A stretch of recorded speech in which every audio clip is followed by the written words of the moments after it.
श्री गुरु तेग बहादुर साहिब के 350वें शहीदी दिवस को समर्पित पंजाब सरकार की श्रद्धा और सत्कार से भरपूर पहल। पंजाब के 23 जिलों में गुरु साहिब के जीवन और बलिदान को दर्शाते light and sound show Srinagar, Gurdaspur, Faridkot और तख्त श्री दमदमा साहिब, तलवंडी साबो से अनंतपुर साहिब तक 4 महान नगर कीर्तन तथा 23, 24 और 25 नवम्बर को अनंतपुर साहिब में होने वाले भव्य समागमों में मुख्यमंत्री सरदार भगवंत सिंह जी मान की ओर से सभी को नतमस्तक होने का हार्दिक अनुरोध। आइए अपनी अटूट श्रद्धा और सत्कार के साथ इन समागमों का हिस्सा बने।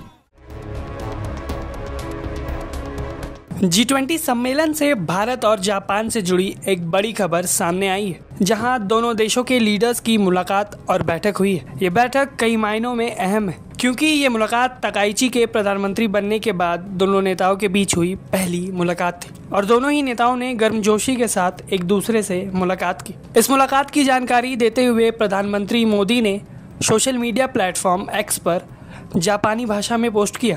इस पोस्ट में लिखा गया था, मैंने जापान की प्रधानमंत्री सानेई तकाइची के साथ एक सार्थक बैठक की। हमने इनोवेशन, रक्षा और टैलेंट मोबिलिटी जैसे क्षेत्रों में द्विपक्षीय सहयोग को और सशक्त बनाने के तरीकों पर चर्चा की। इसके अलावा मुझे आशा है कि दोनों देशों के बीच व्यापारिक संबंध और अधिक मजबूत होंगे।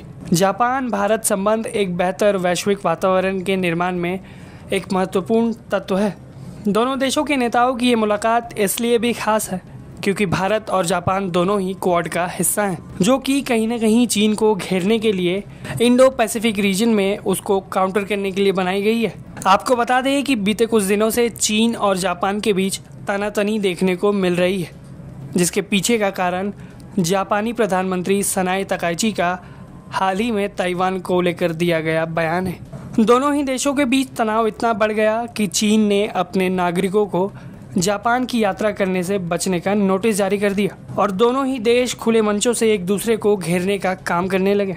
ऐसे में क्वाड के 2 बड़े नेताओं की मुलाकात की ये तस्वीरें चीन के लिए एक बड़ा झटका हो सकती हैं। हालांकि ताइवान को लेकर चीन और जापान में शुरू हुए इस विवाद का भारत से सीधे तौर पर कोई लेना देना नहीं है, लेकिन भारत और जापान क्वाड का हिस्सा है, जो चीन को ही काउंटर करने के लिए बनी है। ऐसे में ये मुलाकात चीन के लिए अलग मायने रखता है।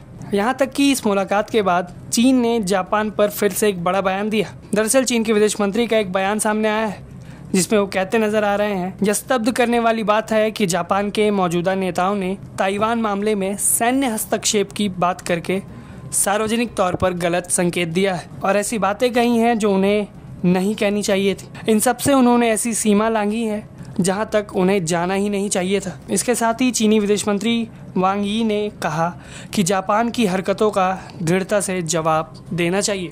धमकियों के बीच जापानी प्रधानमंत्री की पीएम मोदी के साथ हुई इस मुलाकात पर आप क्या सोचते हैं, हमें कमेंट बॉक्स में ज़रूर बताएं। ब्यूरो रिपोर्ट, भारत तक।